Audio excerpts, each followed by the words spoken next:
नमस्कार, मैं हूँ संतोष सारंग और आप देख रहे हैं लोक वार्ता न्यूज। शायर कैसर उल जाफरी फरमाते हैं, तुम्हारे शहर का मौसम बड़ा सुहाना सा लगे, एक शाम चुरा लूं, गर बुरा न लगे। आज हम बात करेंगे एक शहर की, उस शहर की जिसकी पहचान दुनिया भर में शाही लीची और लहठी के कारण है। यूं तो और भी इसके पहचान है, लेकिन इस रूप में आज के डेट में मुजफ्फरपुर की पहचान सारी दुनिया में है। विकिपीडिया के मुताबिक इस शहर का अस्तित्व 18वीं शताब्दी में यह शहर अस्तित्व में आया था। ब्रिटिश राजवंश के राजस्व कर्मचारी मुजफ्फर शाह के नाम पर इस शहर का नाम रखा गया था। यह शहर अपने एक अलग मिजाज के लिए जाना जाता है। राजनीतिक तौर पर यह जागरूक और सक्रिय रहा है। यह शहर साहित्य और सांस्कृतिक गतिविधियों के केंद्र के रूप में भी इसे हम जानते हैं। इस शहर की एक गौरवशाली परंपरा रही है। यहाँ जानकी वल्लभ शास्त्री, राम वृक्ष वेणीपुरी, शहीद जुब्बा सहनी समेत दर्जनों महापुरुष पैदा हुए। उनकी यह कर्मस्थली और जन्म स्थली रही है। वह शहर आज स्मार्ट सिटी के रूप में भी जाना जा रहा है। लेकिन क्या स्मार्ट यह शहर है? क्या सारी समस्याएं दूर हो गई? इन्हीं सब मुद्दों पर आज हम बात करेंगे। हमारे साथ लोकवार्ता न्यूज के संपादक राज कुमार जी हैं।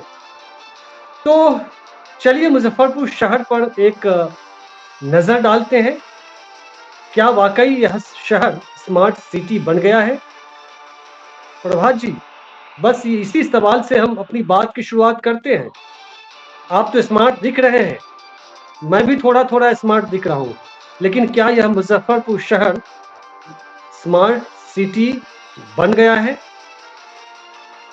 देखिए संतोष जी, हम स्मार्ट दिख रहे हैं, आप स्मार्ट दिख रहे हैं, बहुत सारे लोग स्मार्ट दिख रहे हैं और बहुत सारे लोग दर्द से गुजर रहे हैं, कराह रहे हैं, परेशानी में है। इस शहर में जो इस शहर का दर्द है वो किसी से छिपा हुआ नहीं है।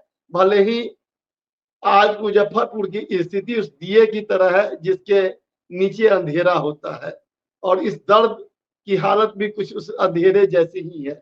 लेकिन हमारी आपकी जो स्थिति है उसमें जीना यहाँ, मरना यहाँ, इसके सिवा जाना कहाँ। मुजफ्फरपुर को जिन लोगों ने जिस तरह से भी जाना हो, लेकिन मुजफ्फरपुर खुदीराम बोस से भी जुड़ी हुई एक क्रांतिकारी धरती रही है। और यह तिलस्म और जो साहित्य के शुरुआत में हिंदी के जो बड़े लेखक चंद्रकांता संतति के और अयोध्या प्रसाद खत्री और कई नामचीन साहित्यकार इस शहर में हुए, और महात्मा गांधी दक्षिण अफ्रीका से जब भारत आए और भारत में जब उनकी यात्रा शुरू हुई तो पहला पड़ाव मुजफ्फरपुर था, और मुजफ्फरपुर में से ही चंपारण की यात्रा हुई। और महात्मा गांधी के कारण भी यह शहर कम चर्चित नहीं रहा है। भले ही यह आज के इतिहास और राजनीति में या भूगोल में यह सारे मामले ओझल हो गए हैं।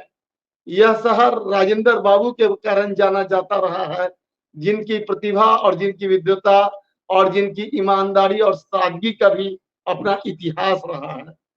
आजादी जयप्रकाश के बाद नारायण की कर्म स्थली भी रही जयप्रकाश है। नारायण उषाढ़ी में की वो यह आए थे। कर्म रही है, और नक्सली आंदोलन को जिस तरह से इस शहर को मुक्ति मिली और विकास का जो नया दर्शन जयप्रकाश नारायण जी ने दिया, वह भी इसी शहर से।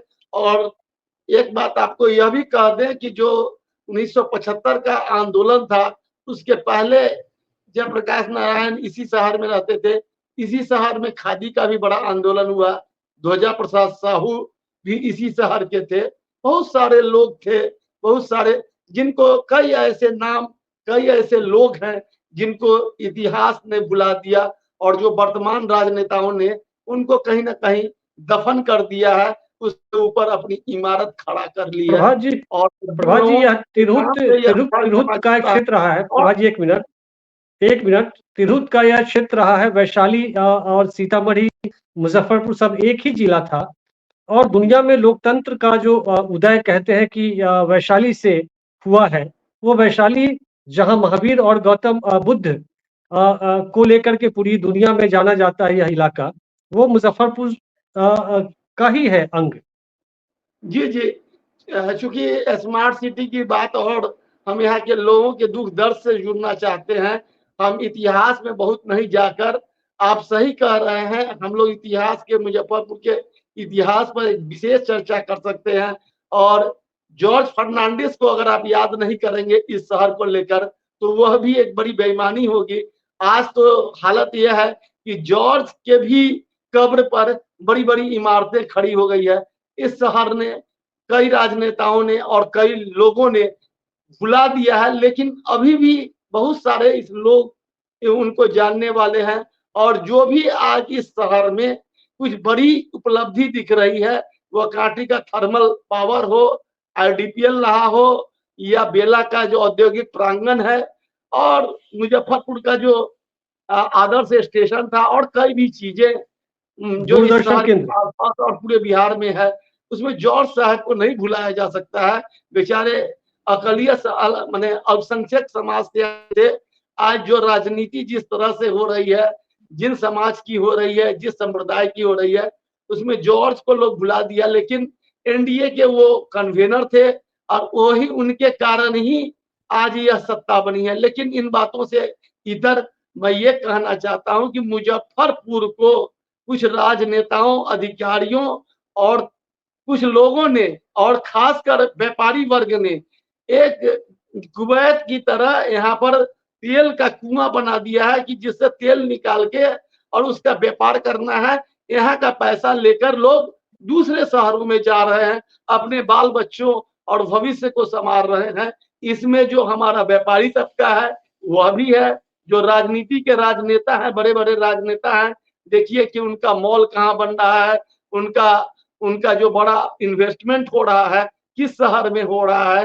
कुछ बड़े बड़े लोगों को जिनके नाम से इस शहर को जाना जाता है, अगर देखा जाए वर्तमान और कुछ पहले, तो ये सारे लोग अभी शहर से कहीं और निकल रहे हैं। और उन लोगों ने, उनके बच्चों ने यहाँ आना भी छोड़ दिया है, और उन लोगों ने इस शहर में पैर रखने की गुंजाइश नहीं समझी है।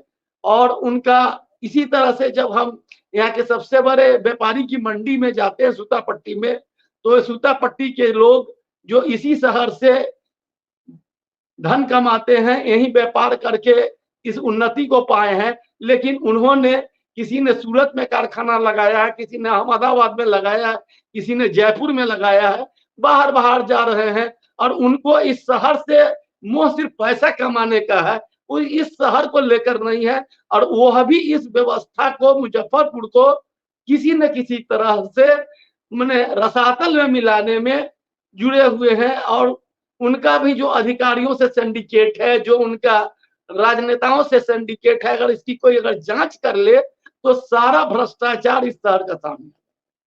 स्मार्ट सिटी पर आते हैं। स्मार्ट सिटी की क्या प्रगति है? स्मार्ट बन गया है यह शहर? देखिए, जहां तक स्मार्ट सिटी का सवाल है, 7 साल हो चुके हैं स्मार्ट सिटी को। जब मैं पत्रकारिता में था और सक्रिय पत्रकारिता में, तब जब सुरेश कुमार यहाँ के मेयर बने थे और मानवर्धन शुक्ला उस समय डिप्टी मेयर थे, उसी के दोनों के चुनाव के बाद इस स्मार्ट सिटी की घोषणा हुई थी।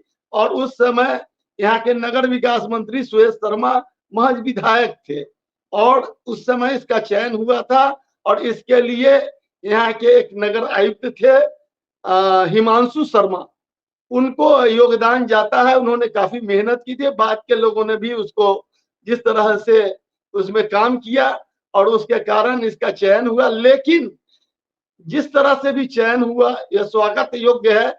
लेकिन जिस तरह से चयन के बाद जो माने मलाई के लिए मारा मारी हुई, और जिस तरह से मामला अटका रहा, गवर्निंग बोर्ड बनाने का, योजनाओं के कार्यान्वयन का, उसके ठेकेदारी को लेकर जो लड़ाई हुई, उसमें बहुत सारा साल निकल गया। इसी में जो हमारे नगर विकास मंत्री है सुरेश शर्मा, वो मंत्री भी बने और चुनाव हार भी गए, और उनका कई सपना, कोई इरादा समाप्त हो गया, और कई तरह की बातें हैं। लेकिन अभी तक जो पहले फेज में मेरे सामने 1400 करोड़ रुपए की राशि इस शहर को स्मार्ट बनाने के लिए आवंटित हुई थी, उसमें से सिर्फ 700 करोड़ आज तक खर्चा हुआ है। 7 जो पहले फेज की जो राशि है वह भी अभी तक पूरी खर्च नहीं हुई है। नंबर 1। नंबर 2 यह मामला है कि जिस तरह से इस शहर का सड़क बन रहा है, नाला बन रहा है, सीवरेज बन रहा है, वह आप लोग के सामने है। हर आदमी यही सवाल करता है कि एक ही सड़क को बार बार बनाया जाता है और उसको खोद दिया जाता है, और लोगों को जो है सो डूबने के लिए, गड्ढे में चलने के लिए, पानी में तैरने के लिए बार बार अधिकारी और ये स्मार्ट सिटी इनके जो कर्ता धर्ता जो मैंने एजेंसी और उसके लोग हैं, लोगों को जिस तरह से छोड़ दिया है, उसको लेकर यहाँ बहुत खींच है, परेशानी है। पेपर वैक लगाया गया पूरे शहर में सड़क के किनारे। अभी जो बरसात पूरा भी नहीं हुआ है, अभी बरसात बाकी है, पूरा करोड़ों रुपया माने स्मार्ट सिटी का बर्बाद हो गया। उसकी स्थिति को देखिएगा तो जहां दबंग लोग हैं वहां पर उसको छोड़ दिया जाता है, उनका फर्श नहीं तोड़ा जाता है, वहां पर कुछ बने खाना पूर्ति करके छोड़ दिया जाता है, और इसका पैसा ठेकेदार के जेब में जाता है, जहां से कमीशन बन के कहां कहां जाता है, ये किसी से छिपा हुआ नहीं है। स्मार्ट सिटी के नाम पर तो मुझे जो दिख रहा है कि जैसे रेड लाइट एरिया, अब वो रेड लाइट एरिया कर रहे हैं, जो रेड लाइट सिस्टम नहीं, डेवलप किया गया है। बता दें जो इंटीग्रेटेड ट्रैफिक सिस्टम है, उसके लिए आईसीसी बिल्डिंग जो बनी कंपनी बाग में, उसमें 1700 करोड़ के आसपास खर्चा हुआ है। 1700 करोड़ नहीं, 1700 लाख, सॉरी, तो 1700 लाख खर्चा हुआ है। और उसके बावजूद उसका जो सिस्टम है देख लीजिए कि किस तरह से जो कैमरा लगा है वो कितना काम कर रहा है, जो लाइट लगा है वो कितना काम कर रहा है। शहर में जो ट्रैफिक की स्थिति है, अभी तक ट्रैफिक की व्यवस्था और जो लाइटिंग सिस्टम है वो पूरी तरह से कंट्रोल में नहीं है, सभी जगह चालू नहीं है, और जिसके कारण कई जगह परेशानी बनी हुई है। खासकर जो इस शहर का जो बाहरी इलाका है, जैसे भगवानपुर का इलाका, यादव नगर के उस पार जाइएगा तो वहां पर जो स्थिति बनी हुई है, जबकि यह कंट्रोल सिस्टम का हिस्सा आपको फर्दो गोला तक है। इसी तरह से और भी इलाके में है, माने कन्हौली की तरफ भी है और कई इलाकों में है, लेकिन जहां लेकिन यह सिकंदरपुर मॉल का सौंदर्यीकरण हो रहा है ना जी, सिकंदरपुर नहीं, मॉल का सौंदर्यीकरण नहीं सौंदर्यीकरण है, हो रहा है। ये सौंदर्यीकरण नहीं है, ये धान के अर्जन का एक बड़ा उपक्रम चल रहा है पूरे शहर में, और इस शहर के लोगों को इसकी जानकारी हो या नहीं हो, यह जांच का विषय है।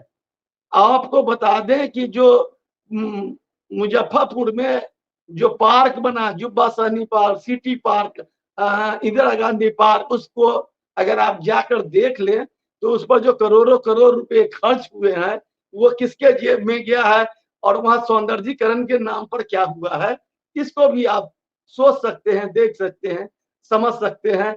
स्मार्ट सिटी कितना स्मार्ट हुआ ये तो जनता के सामने है, और जनता देख ही रही है। और एक इलाका है सिकंदर, सरकारी कार्यालयों की क्या स्थिति है? वो कितना करप्शन दूर हो गया क्या? शिक्षा विभाग हो, स्वास्थ्य सेवाओं की क्या स्थिति है? देखिए शिक्षा विभाग का हालत यह है कि मुजफ्फरपुर में जो मिस्टर क्लीन बहुत साफ सुथरे व्यक्ति रहे, पाठक जी के पाठक, उनकी बड़ी चर्चा होती थी, लेकिन जब वो प्रधान सचिव बने और अपर मुख्य सचिव थे शिक्षा विभाग के, तब शिक्षा विभाग में बहुत बड़ा घोटाला हुआ। जगह जगह जो है सबमर्सिबल बोरिंग और डेंच बेस के नाम पर बड़ी लूट हुई। मुजफ्फरपुर में भी बड़ी लूट हुई है और ये जांच में भी मामला आ गया है, लेकिन यहाँ के जो शिक्षा अधिकारी हैं उनको ऐसा बर्दहस्त प्राप्त है, और वो उनका अगर रिकॉर्ड देख लिया जाए, उनका जो सर्विस रिकॉर्ड है या जहां से वो आए हैं उस रिकॉर्ड को भी सरकार देख ले तो उनकी छवि कितनी साफ सुथरी है ये हमारे सरकार और उसके सारे अधिकारियों को दिख सकता है। मुझे तो यह मालूम हुआ है कि वो आईएएस अधिकारियों से की भी कोई परवाह नहीं करते। यहाँ के जो एक बड़े अधिकारी हैं, ये दुख चुपचाप किसी कुछ लोग मित्रों के बीच जब कर रहे थे, तो ये जानकारी मुझे हुई, और जबकि उनके खिलाफ पूरी रिपोर्ट सौंप दी गई है डीएम साहब को, और उसको भेजा गया है कि नहीं पटना, लेकिन मालूम चलता यही है, पता बताया यही जा रहा है कि सैया भय कोतवाल तो डर काहे का। तो इस कई अधिकारी ऐसे हैं जिनको ऐसा ऐसा बर्दाश्त प्राप्त है, जिनके खिलाफ कार्रवाई होने से बची रह जाती है। बताया जा रहा है कि जो शिक्षा विभाग के अधिकारी हैं उसी श्रेणी में आते हैं। स्वास्थ्य सेवाओं का क्या हाल है? एसकेएमसीएच यहाँ है, मेडिकल कॉलेज है, कैंसर हॉस्पिटल बन रहा है, सदर हॉस्पिटल है, यक्ष्मा जिला यक्ष्मा केंद्र है, और इसके बावजूद जो जुड़न छपरा एक बहुत बड़ा मेडिकल मंडी है, वहाँ डॉक्टरों की जो लूट है, नर्सिंग होम की जो लूट है, इन सब चीजों पर आपकी क्या राय है? सदर अस्पताल का यही हाल अभी भी है संतोष जी, कि वह मरीज को कलेक्ट करके नर्सिंग होम में पहुंचाने का एक बड़ा माने एक प्लेस है, जहां लोग इसलिए डॉक्टर उसमें नौकरी करते हैं कि उनको वहां से मरीज प्राप्त हो सके, उनको वहां से व्यवसाय मिल सके। वहां रेफर ऑपरेशन केंद्र नहीं कह होता सकते है, हैं। वहां पर ऑपरेशन नहीं होता है। आप बता मैंने कई बार कई विधानसभा की कमेटी की रिपोर्ट को देख लीजिए, कई स्वास्थ्य विभाग के बड़े अधिकारियों की कमेटी को की रिपोर्ट को देख लीजिए कि प्रसव विभाग है यहाँ, महिला एवं प्रसव विभाग, जिसके खिलाफ यह टिप्पणी है कि यहाँ क्यों ऑपरेशन नहीं होता है। जो ऑपरेशन थिएटर है जो सदर अस्पताल का, उसका रिनोवेशन क्यों नहीं करने की जरूरत समझी जाती है। उसमें कितने ऑपरेशन होते हैं, जब हल्ला हंगामा होता है तो कुछ खाना पूर्ति कर दी जाती है, लेकिन जो नौकरी करते जा वो डेंटिस्ट विभाग है, दांत का विभाग है, उसमें अगर आप चले जाइए दांत को दिखाने के लिए तो दांत को उखाड़ने का उपाय नहीं। आई विभाग में सदर अस्पताल के चले जाइए तो अगर आंख को अगर उसमें कोई छोटी मोटी अगर सर्जरी की जरूरत हो तो उसके लिए वहां कोई उपाय नहीं है, उसके लिए डॉक्टर साहब को क्लिनिक में ही जाना होगा। ये तो सदर अस्पताल का हालत है। और भी बहुत सारी का जांच का भी वही स्थिति है। उसकी जो एजेंसी है जिसको दिया गया है जांच का कॉन्ट्रैक्ट, ना उसके पास डॉक्टर है सही से, ना पैथोलॉजिस्ट है, और उसके बावजूद वो अपना कॉन्ट्रैक्ट पर है। जो रिपोर्ट में किसी डॉक्टर को कॉन्ट्रैक्ट पर रखता है, पैथोलॉजिस्ट को कॉन्ट्रैक्ट पर रखता है, और उसके सिग्नेचर से ये रिपोर्ट जारी हो जाता है और सिर्फ कमीशन का बंटना बाट होता है। इसकी जांच कराई जा सकती है। जो मैं बोल रहा हूँ सरकार को या जिला प्रशासन को, डीएम इसके सर्वे सर्वा हैं, वो खुद जाके जांच करके देख सकते हैं कि वहाँ उस विभाग में कौन डॉक्टर काम कर रहा है, कौन उनके अल्ट्रासाउंड हो रहा है तो कौन वहां पर अल्ट्रासाउंड का डॉक्टर बैठता है जो मरीजों को देखता है, उसकी जांच करता है। इसकी जांच जी करा ले सरकार। प्रभात जी, यही समय कम है, वक्त हाँ, कम है, आप 2 मिनट में आप जो बाकी के पास जो मुद्दे हैं वो आप समेटने की कोशिश करिए। देखिए हम एक मुद्दा आपको महत्वपूर्ण बताना चाहते हैं। सिकंदरपुर मन का मामला तो बहुत सारा है, बहुत सारी बात कहने की इच्छा है, लेकिन दो मुद्दा मेरे सामने बहुत महत्वपूर्ण है जो बाकी शहर मुद्दे के अगले आम अंक में। नहीं आम लोगों से जुड़ा हुआ है। मैं संक्षिप्त में कह देता हूँ। सिकंदरपुर मन उसका अभी हाल में जो वर्तमान डीएम है, जिनकी छवि भागलपुर में बहुत अच्छी बताई जाती रही है और बड़ी चर्चा रही है इनके साफ सुथरे छवि की। मुझे भी पता चला पटना में कि इनका साफ सुथरा छवि, और वो जब नाम मुजफ्फरपुर बता में दीजिए। सिकंदरपुर मन का उन्होंने निरीक्षण किया तो जो डीएम का 20 नाम बता दीजिए। सेन साहब कुछ है, नाम हम भूल गए, नाम याद अच्छा, नहीं नाम है, लेकिन स्मरण में नहीं है, चलिए कोई बात नहीं। नहीं स्मरण में है, लेकिन जो भी हो, लेकिन इसकी चर्चा है, मैंने काफी अच्छे अधिकारी के रूप में चर्चा है। और वो जब इसलिए भी अच्छा लगा कि जब वो सिकंदरपुर मन में गए और जो मीडिया की टीम गई थी तो उन्होंने पूछा कि ये मन के बीच सड़क कब बना। तो लोगों ने बताया कि जब आनंद किशोर यहाँ पर मुजफ्फरपुर में डीएम थे तो इस मन के उसके पहले यहाँ की क्या स्थिति थी, तो इसमें चारों तरफ पानी था और जलकर था। इसमें जो मछली का पालन होता था और जो भी जल में जो सिंघाड़ा उंघाड़ा है वो उसकी खेती होती थी, जो भी था यही चलता था। और इसके तो ये पूरा का पूरा इलाका जो बांध से सटा हुआ सिकंदरपुर में जो रामेश्वर सिंह कॉलेज है, ये पूरे इलाके में एक पूरे मन का ये रकबा था।